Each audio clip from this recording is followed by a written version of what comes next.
वैदिक मान्यता बोल रहा हूं, हम जोड़ लेंगे इसके साथ, ये कनेक्शन तो जोड़ लेंगे कि सतयुग उसको कहते हैं कि जब देवता और दानव अपने अपने लोक में रहते थे, अपनी अपनी जगह रहते थे, अपने अपने देश में रहते थे। सतयुग के बाद त्रेता युग आया, द्वापर युग आया।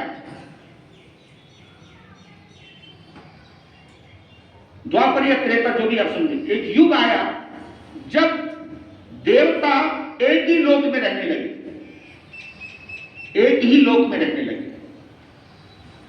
इसी धरती पर राम भी हुए और रावण भी हुए, इसी लोक के अंदर।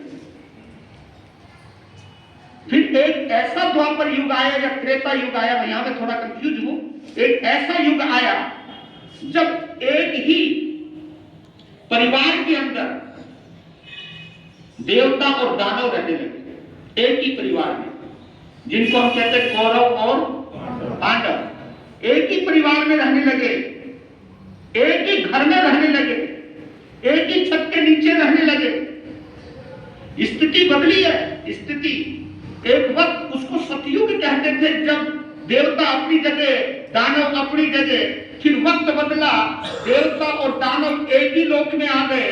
फिर वक्त बदला, देवता दानव एक ही घर में आ गए। मालूम है इस कलयुग के अंदर देवता और दानव एक ही शरीर में रहते हैं, एक ही शरीर में।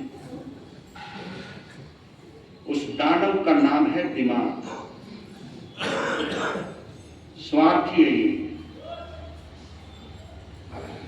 मैंने जयपुर के अंदर लाल भवन का मैं जिक्र करता रहता हूं बार बार, ये बात मैं बार बार कहता हूं। ये शब्द मैंने वहां पढ़ा था और पता नहीं मैंने कितनी बार बोल दिया ये शब्द। लाल भवन में हम प्रवचन करने के लिए ऊपर गए तो ऊपर जाने से पहले जीना होता है, जीने से जा रहे थे तो जीने के ऊपर सबसे बड़ी पट्टी लगी हुई थी, वहां लिखा था सावधान। फिर मैंने पढ़ा नीचे सावधान के नीचे, मैंने सोचा कि यहां पर यार कोई मामला कुछ और ही होगा। कृपया ध्यान दें, प्रवचन हॉल में जाने से पहले, प्रवचन सुनने से पहले अपने जूते चप्पल वहीं उतारें, अपनी बुद्धि को वहीं उतारें जहां आपने अपने जूते चप्पल उतारे हैं।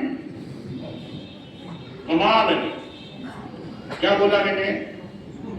अपनी बुद्धि वहीं उतारें जहां तुम अपने, तब पता चला यार बुद्धि क्या जूते चप्पल में उतारने लायक है।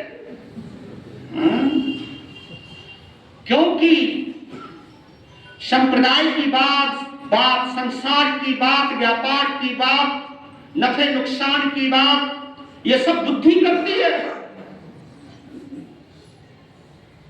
और जिनवानी अगर सुननी है, उसे अगर हृदयंगम करना, बड़ा अच्छा शब्द है ये, उसे हृदयंगम करना, उसे हृदय में उतारना है, तो भैया इस खोपड़ी को अलग रखो।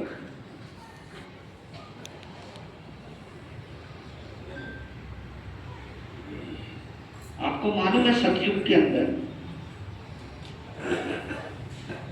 आदमी का काम मंत्र से हो जाता था, मंत्र से। आप कहोगे मंत्र क्या होता है? मंत्र का मतलब है मन से। आपने मालूम होगा जब यहां पर युगलिया काल था, कुल कर की व्यवस्थाएं थी, युगलिया काल था, तो उस समय 10 प्रकार के कल्प वृक्षों से हमारी इच्छाओं की नहीं, आवश्यकताओं की, ये जरूर अच्छा शब्द है ये जोड़ करके रखना। इच्छाएं कभी पूरी नहीं होती, आवश्यकताएं। इसलिए कहावत आती है, जरूरतें तो फकीरों की भी पूरी हो जाती है, जरूरतें फकीरों की भी पूरी हो जाती है, इच्छाएं तो बादशाहों की भी अधूरी रह जाती है। इच्छाएं तो बादशाहों की भी अधूरी रह जाती है, आवश्यकताएं तो फकीरों की भी पूरी हो जाती है। तो आवश्यकताओं की पूर्ति के लिए 10 प्रकार के कल्प वृक्ष थे। मन से जो उनको जरूरत होती थी बोलते थे, उनके लिए उपस्थित हो जाते। तो सतयुग के अंदर कहते कि मंत्र से काम होता था। फिर वो समय बदल गया, तो अब मंत्रों से जब काम नहीं हुआ, फिर यंत्रों से काम शुरू हुआ। क्योंकि यस अस्सी मसी कृषि, ये हमारे आदिनाथ भगवान ने क्यों व्यवस्था की? ये यंत्री तो है ना।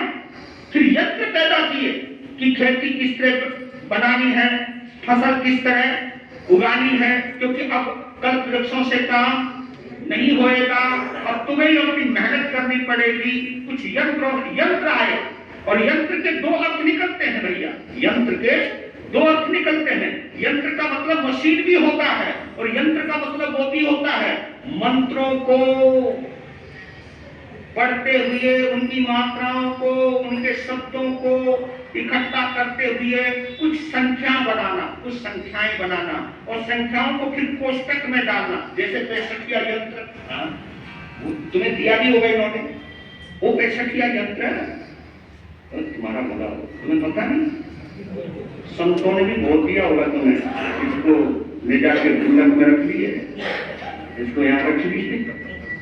यंत्र मंत्रों को, उनके शब्दों को, उनकी मात्राओं को, उनकी शक्तियों को चिन्हित करके उसको अंकों में बांधकर एक छोटी सी गुड़िया बनाकर, चाहे भोजपत्र पर, चाहे किसी पत्र पर, कागज के पत्र पर बना करके देना।